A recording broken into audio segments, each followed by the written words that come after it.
free space at the top so we can have a look at what's happening here. And if you can see, the end of the slider is right in. It should be out level with the cut edge of the fabric. So I can get my hand in here now and adjust that out. So, and that's what we're looking for. The cut edge of the slider in line with the cut edge of the fabric. So then as it rolls up, that side spine is going to be just hanging over.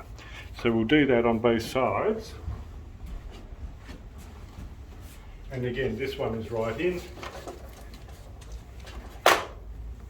So I'll move that out without moving the blind over, and make sure, again, the cut edge of the fabric is in line with the, in this case, left-hand side cut edge of the slider.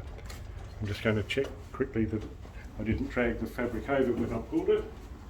And it's still right here. Yep, that's still looking good.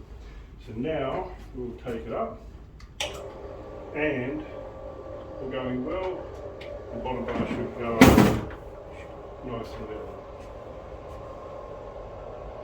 One thing I should do at this stage is put some top stops in, because the last thing we want is for it to come up, knock the fabric guide out, and we have to re-thread it all. So I'm going to put the top stops in.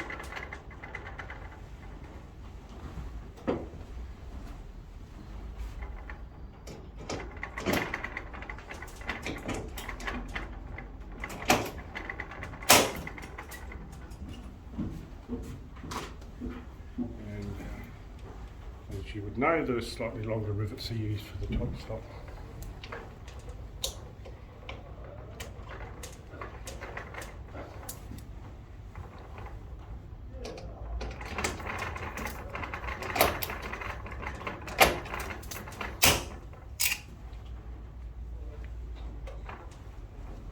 Okay, so let's take it up and see how it looks.